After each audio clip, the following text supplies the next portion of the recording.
Hello, welcome to badatpad. We're now trying me, Tri-Speed, endgame content. Today, we are going to talk about the version 15 update. Now, I feel like I did a video about this before, back when they got it for Japan, with talking about all the new evolution and stuff, but I'd like to do one talking about, at the very least, more about this quality of life stuff, and then maybe, oops, wait, why's my lighting so bad? It's too bright outside, so the lighting is terrible. I swear I have a light on this side, trying to illuminate my face, but this is as strong as it gets. I will go over the evolutions briefly, in case you were unaware of them, what's good and what's not good. But I did want to talk about the quality of life stuff, this new enhanced stacking and all that jazz. So let's take a look at this. So let's see. The first thing is that in your there's actually a lot of text here. Maybe we shouldn't go through this way, but basically the two things main things that we got quality of life wise is the plus bank. So basically, if you sell a monster now with pluses on it, it will all go into this bank. It's not separated by stat, so you can just take from this huge pool of pluses you can accumulate and allocate 99 stats to allocate pluses to whatever monsters you want to. Keeping in mind that if you have not yet completed the Maniac's quest for the pluses, you should do that before you sell your 297s. But you can just allocate these to random monsters, like random trash monsters, and then resell the trash monsters after, if you want to keep them in there. Keep the pluses in the bank. Second thing is you can stack Tamadras and you can awaken them from here. Oh, this is the main new screen, by the way. It's this monster enhancement screen, which is a new screen. So I guess we can go through this whole list. We have skill level up fusion, which basically is a place where you can pick a monster and you can pick what would skill up. Maybe if you have the skill up monster in your inventory, it'll highlight it. Or if you have, I don't know. And I'll show you all this in game if you have pies. The main benefit, by the way, to doing it with skill level up fusion instead of from the normal fusion menu, which you still can do, is that it costs no coins to power up fuse the monster. We talked about the plus bank already. You can awaken Madras, and I believe it costs no coins as well. You can use the Madras to awaken things from this menu. Same thing I think with latents. You can latent from this menu, put on like your damage resist, your killers, stuff like that. Super awaken from this menu. And also super snow globe from this menu, and I believe all of this costs no coins. So I think that's like one of the main things. And I think actually let's go into pad and show you, which I now have to stop this music in the background. Hold on. And hopefully this isn't bursting your eardrums. Okay, it seems to be okay. So new thing number one is in here, this monster enhancements thing. So I'll go into each of the menus in here to show you. So skill up fusion. Let's say I want to skill up. Let me pick something that actually is good. Let's say I have a Revo Karin, because I think I do have skill up materials for her. Where's my Revo Karins at? Oh, do I have? Oh, that's interesting. Do they put the? Where is she? I don't have a Revo Karin, like a second one.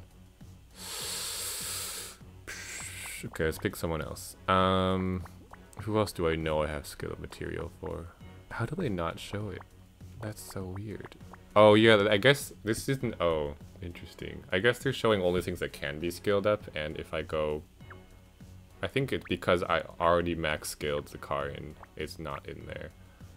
So if I go to my normal box, like look, there's one right here, but it's max skilled already. But why do they show Ife? I'm pretty sure my Ife is max skilled. Oh, it's only level 1. Okay.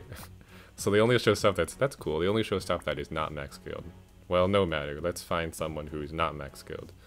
I wonder if I do have anyone that I have a skill up material for, just so I can demonstrate this better. Let's pick Sumire. Pretty sure I probably have a skill material first. No! So let's say you want to skill up Sumire. So you can click this button. It looks much like the power up views screen. And it can show you what you have that can skill up. Apparently I do not have any skill up materials for her, but you can, all the pies and rainbow pies will show up for, you know, everybody. Well, the rainbow pies will show up for everyone. The colored pies will show up for the ones that you have the material for. I cannot believe I do not have her skill up material. That's kind of sad. Is there any GFE that I can show that I do have it for? Like, I don't know. Where's my GFEs at? Verdandy maybe? What's Verdandy skill up? Oh yeah, so the reincarnation masks show up here for Verdandy. So you can, if you skill up from this, it's not a guaranteed skill up still, I think. If you skill up like, without a King Tan or something, I don't think it's a guaranteed skill up. But it is a no coin option, so there's that. If you go to the plus bank, let's say this thing I want to allocate pluses to, which I don't have anything I want to do that now. I can just give one to somebody. Let's give +1 to this whale door. Oh. So this whale door apparently has no pluses, which is cool. So you can allocate a +297 all the way. You can go like up by +1, +1, +1 each one. And +10, +10, +10, you know, about as granular as you would want to be. You'd probably just want a 297 something probably, but this is how you +297 stuff now from your bank. Let me also demonstrate after I confirm that my Maniacs quest is done for +297s. I thought I already received it. Oh yeah, it's this one I received. So I think I got them already, so it's fine. I'm gonna accept this too. Just in case, because I am paranoid. But going back to here, the way you... So you can also Tamadra stuff. Let's say I want to Tamadra this cow. We can... It'll tell you how much Tamadras you have left apparently, and you can just click on each of these, or you can do the full awakening to awaken all of it. I'm not going to actually do any of it now, because I don't need cow for anything. Moving on, we have latents. Let's say I want to add latents to Enra. That's a pretty good thing for latents. You can pick which ones you want, and they stack now. I should have shown this in the monster box, but basically everything... Let me go over to the monster box now. Basically, we got stacking for everything in the Evo Mats folder. Everything in the Tamadras folder we can now stack. Unfortunately, we have not received Pi stacking. I don't know if we will. I think we might.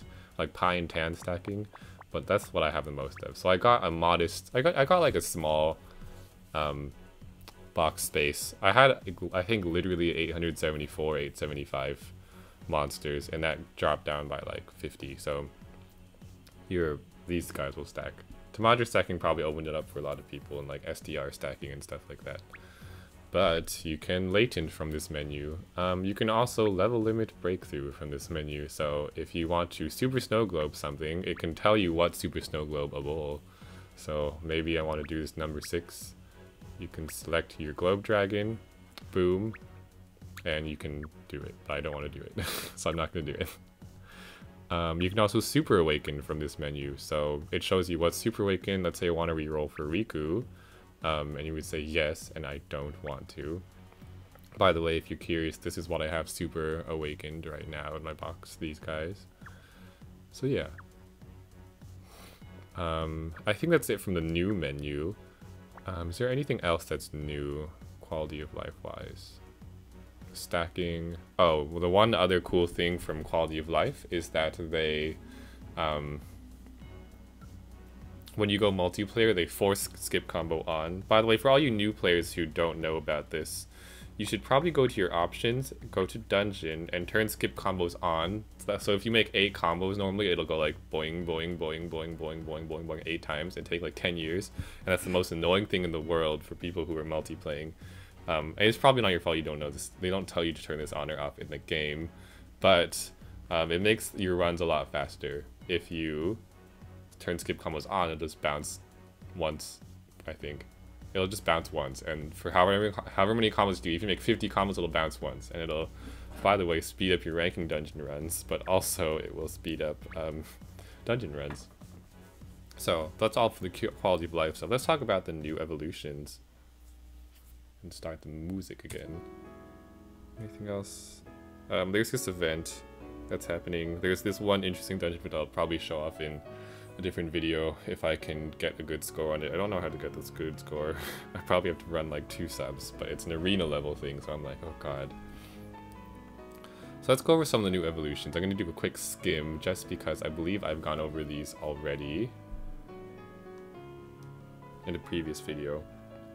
So we have all of these, new things. Some new Awoken, some new ultimates, super ultimates. Is that what it's called? Ultimates. Some new reincarnations, and some latent changes. Not latents, some awakening changes. And some things could super awaken. Now, by the way, first things, the elephant in the room, which you may or may not see. So maybe it's not an elephant, maybe it's just like a cat. The cat in the room is that we are missing 3 of the more anticipated, well, a few of the more anticipated monsters who got evolutions at the same time these guys came out in Japan, which are Mir, Dark Athena, and Yogg. All 3 of those guys got evolutions in Japan in the same, in the same announcement thing that we do not get yet.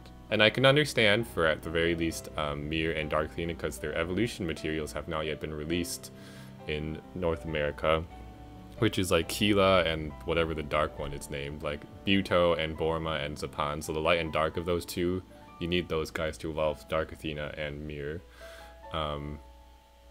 And Yogg is not in here, maybe because he's a GFE. But Yogg got 2 split ults.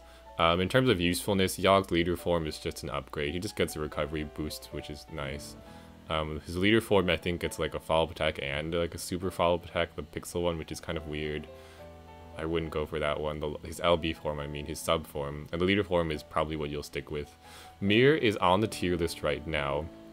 Or I believe she was until recently. She's in the bottom tier of the highest tier list. So like, if there's SS tier, S tier, and A tier, she was in A tier for a while. I think maybe because everyone had access to her.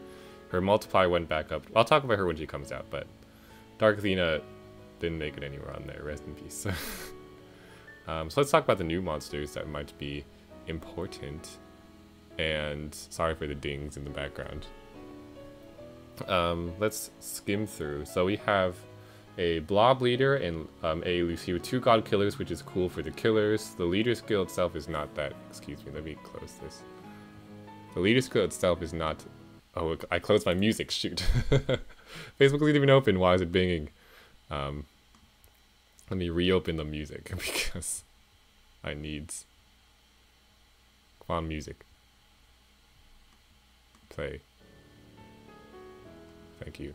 So A Lucy's his double God Killer is the best point. Next we have Vadriax, we've got an Awoken form and just another ultimate form. Of the 2, the ultimate form just gives him basically Unbind ability, which is nice, and also a slight boost to his multiplier. Nothing crazy. The one thing, he gets 12x by himself, this form at the top here, as a leader.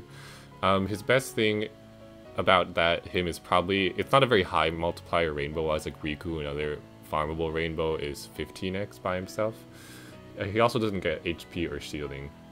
But his one thing about him is if you do run him, you never need to run follow-up attacks, because his bonus attack will give you the effect of a follow-up attack without having to, what do you call it? Without having to make follow-up attacks, so you don't need to bring one with him, which is the one benefit of his style of leader. It's similar to Pixel Echidna. This form is the one I have with Vadriax, so I'll probably make this one. His leader skill multiplier actually stayed exactly the same, but also his bonus attack got way higher, which is like to 100x. His leader skill, other one, is 30x bonus attack. I might use this one just for farming purposes, and also he has 2 multi-boosts and a 7 combo, so a pretty good button base if you are looking for that. I think Manticore is still better, but this guy is not bad either. Of the 2 forms, this one is better. I think the evolutions for him, though, solidify a really good position for him as a beginner starter. Because if you're a beginner, you could make this first form and it'll like run you through a lot of stuff. It's a super high multiplier, and he's unbindable, so he should bring you through a lot of content, including normal content, which he could do before, but also a lot of special content, special dungeon content. Roger blah blah blah got something similar. So this leader skill is a combo based one, 10x, not that good, 30x. Probably put him in the same category as Vadriax as leader, don't care. Second one, same kind of deal, he got a better bonus attack, he got multi-boost 7 combos, etc. I'd probably pick this one if I had one, yeah. So next we call on to some cool things, which I'm going to skim over. Basically, the Angel 1 Pantheon, whatever Uriel's in, they all got double 7s, or a lot of them did. So Uriel got double 7s, Gabriel got double 7s in the reincarnation. Michael got double 7s, and they're all not terrible double 7s. Like, they all have 1 finger, so, and they're all 5 stars, so go make them if you do them. In particular, this guy I think will work for my... I do have a Uriel. He's the only one I have of these guys with the double 7s. And I think I might make him just so I can slap him onto my Trelo team. If I do that, I can run more of a fire main-based Trelo team, I think, and run it with Joyra more often. Raphael got a reincarnation, who now has 4 fingers, which is insane. I have a spare Raphael. I think I'm going to make him into this form, and he has the same kind of leader skills as Woken Raphael. I think it might be stronger, actually. Rainbow plus orbs remaining on the board. I believe I saw someone play, I don't know if it was a fixed team dungeon, but I think I saw PandaPet play through a ranking dungeon in Japan recently with reincarnated Raphael as the leader, so don't know if that was a fixed team or not, but because I can't read Japanese. Okay, next we have the Archdemons 1. I believe they're 1. And let's see. Oh, also, good point to insert. If I say something wrong, it'll be in the description box below. I'll probably have an edit saying, "Oops, sorry, I said that. I meant this." Most of the stuff I think I'll be like mostly right about most of these things, but there might be 1 or 2 things that I like got wrong. So, Noob reviews. Belial and his Pantheon all got VDPs, which is cool, and they're all not bad VDPs because they have TPAs too, so they do have some form of personal damage enhance. As leaders, they're not like really anything amazing, by the way. None of the people I skim past, except maybe Raphael, are really good leaders. But boom, boom, boom, we got VDPs, TPAs for Amon too, so Amon is now useful for something. Not that the other ones were particularly useful before. Let's see, 1.5 times 6, not that high. 2.5 times 4, this guy has a decently high, it's just 10x actually, it's not that good. 10x, but they're all like 2 combo, or two bicolor, they're all 2 combo leaders, which is cool. So you can maybe run this guy with Dark Athena if you want to, reincarnate him in. If you really, really want to, he can work with Dark Athena. Boom boom, got VDPs. Sarasvati finally got her reincarnation, and she's, I thought she would be better, but she's actually not. I think I know why. So she has very similar multiplier to Zapan. So she has 2x HP for dragons and attackers, and she gets up to 7.5x attack with water stuff. And you kind of want to run a mono water team with her, but she's extremely orb hungry to get to her. Oops. Did my music pause? Sorry about that if it did. My computer is heating up. She's extremely orb hungry. To get her max multiplier, you need a minimum of 15 water orbs, because you need to make 5 water combos, so it's insane. I think because her active skill is one you can pop forever and make water skyfalls. Maybe that's why they did it that way. She also makes a column of waters, I believe, so having the dual Sarasvati leader should guarantee you perma water skyfall buff, but you probably are going to have a hard time hitting your max multiplier anyways. For dragons and attackers, for her team, if you do want to run her, she is unbindable now, which is a pro for her leader skill. She'll have a lot of HP, but she'll have not that much recovery. Things I would run on her team, probably Blue Sonia. I always forget, is Scald an attacker? I can't remember if Scald's an attacker or if she's a not an attacker. Let me look up really quick. But maybe you can run Scald on her. Where's my Scald? She is. So you can run Scald on her, you can run Blue Sonia, would work well for the bicolor board change. You could run Mel for recovery stick. Mel's an attacker type. I'd recommend those guys. Yeah. You don't have to stick with water, but it will be nice to, because your attack increases the water combos. Moving on, oops. Moving on to Inahime. Inahime is boring, and I don't care about this evolution at all. So 7x6 board, still can't erase things. Don't care. Leader wise, awakenings wise, don't care. This form is her awoken form gives her the tricolor board change with the bind clears and awoken bind clears. This form gives you the +2 combos though, so, but it's still better as an inherit overall. I think not really good as a sub for a 6-star Pantheon. A little bit not the best. Ma Chao got his awoken form. He's the first of his Pantheon to have done so. Along with Diao-chan. But he's a decent 7x6 leader for woods. You probably want to run the water wood light monsters because that's what his leader skill says.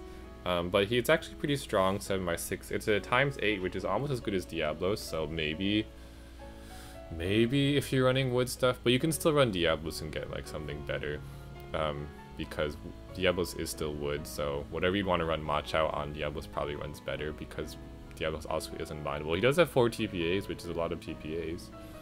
And he has a tricolor board change, which is better than his previous form though, so probably you want to run him over whatever, if as a sub. If you're running Machao as a sub before, you probably want to run him in this form, unless the type stuff messes you up. I don't know what type he is now, sorry.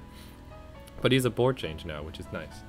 And it's a relatively rare board change. I don't think Water, Wood, and Light is very common. It's not in the Chinese pantheon, at least, that's for sure.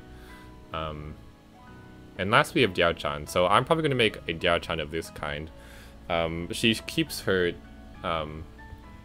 her 2-turn active, but it's actually, instead of unlocking orbs, it is reduce Awoken Bind skill by 2 turns, which is a very random amount to reduce Awoken Binds by. Most things do by 3 or more. Most significant things do 3 or more turns of Awoken Bind. But the main thing is, the main reason why I want to make one of her and one of the other is for dungeons that have a no dupes restriction. You can run one of this one and one of the other one, and you'll be good to go.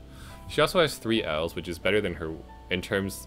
Technically, damage-wise, it will be higher than her 1-7 combo that she had. However, it does mean you have to make an L when you're using her. Overall, if I was using one Diao-chan, I'd probably still use the other one. It's not like this one just gives you more time. It gives you more skill boosts. I believe she also swaps some light damage reductions here for her dark damage reductions. The Orb Unlock is probably overall more useful than a 2-turn bind clear if you had to pick one. But you have to use 2, I'd probably pick both, one of each, just for some variety. Sometimes the Awoken Bind clear is useful, you know, like, and it's not really, it's more of a side grade than an upgrade or downgrade overall. So it's not bad to have one of each if you want to. It's not like one is particularly worse than the other. It's really more of a side grade, and she'll probably get a reincarnation at some point. It'll probably add in, you know, something to her, a new awakening. We have some new active skill changes as well. These guys all basically got buffs. They all got slightly more whatever their electric skill gave. Lakshmi makes more water, Venus gives Orb Unlock, Horus gives Orb Unlock, and Sakya gives more Bind Clear. They also changed the, oh my god, the Awoken skills a little bit. Oh god, it's getting late, I need to go to work. I'll just quickly skim through. The most important ones is Lakshmi got a follow-up attack, but I don't think it makes her much more usable anyways. Venus changed Orb Enhances, I believe, to some Ls. Hino got Unbindable. Horus got, what did he get? I think 7 combo and skill boost. And Sakya got a 7 combo and a skill boost plus. So Sakya is pretty good. I believe Sakya can also limit break now to have double 7, so if you want to break out your old Sakya, you can still use it for that. Other things, ooh, these are pretty cool. So I don't know what the Sarah and Will Grand Guard is. I think that might be Red Sonya's weapon assist. It got more rows and some enhanced stats. The Sumire I'm excited about because it has very similar awakenings now to the Valentine's chocolate box. So it got enhanced heals. I think it did that before. And it gives you enhanced HP and the recovery bonus as well. So I think I might put that onto my Zapan team instead of the Valentine's chocolate box. On top of my, I don't know, on top of Citri probably. Because that should be nice. And I prefer the active of Sumire slightly for that team compared to the chocolate box. Let's see what else. Odin got enhanced attack and stuff, and enhanced team HP, which is pretty good. And I almost called her the quick cure. Light Metatron got a team recovery boost, which is cool. That will help very much on my Zapan team. I think it's currently sitting on my Zapan, so I think it'll be nice for her.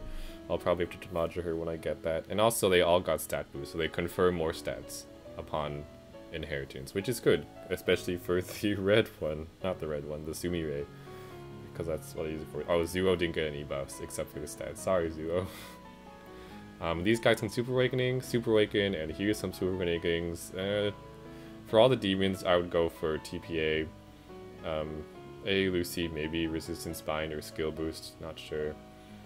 You can go for Skill Boost if you're looking to buff up things for Carrot. I'm pretty sure Super Awakening still count for Carrot, right? But I'm not sure of. Blah blah blah blah, some new things. And all these guys got all the latent modules got sub-attributes. Why? I don't know. Because they wanted to give them to them. Cool. So I think that's it for this video. Main deal. If you fuse stuff through the new menus, you don't spend coins, and also you can put all your plus stuff into the plus bank if you want to, provided you have, you probably want to grab your Maniacs badge first before you do that. We're missing, of the new Evos, the most exciting one to me, even though it's not that exciting, probably Jiao Chan or Ma Chao. Nothing else to me seemed that exciting. Maybe the Vajrayak says for farming, or the Wisdom King ones for farming, maybe Sarasvati if you really want to. She's a bit difficult to use though. What else? But Sarasvati is, I guess, is the best leader of the bunch of the new ones. Even though she's not very good. Missing Mir, missing Dark Athena, missing Yogg. So I think we'll do this new dungeon in the next video, which is this thing. Don't know if it's a bipolar goddess, means it's an arena type one, and it has a score attack, which means I have to run it with like no subs. It's 99 stamina. You do get stuff like Tamadras and stuff, King Tamadras and stuff from it, so I will give that a shot when I can, and I will see you in the next video. Let me know what the most exciting thing from version 15 is for you, and see you in the next video. Bye.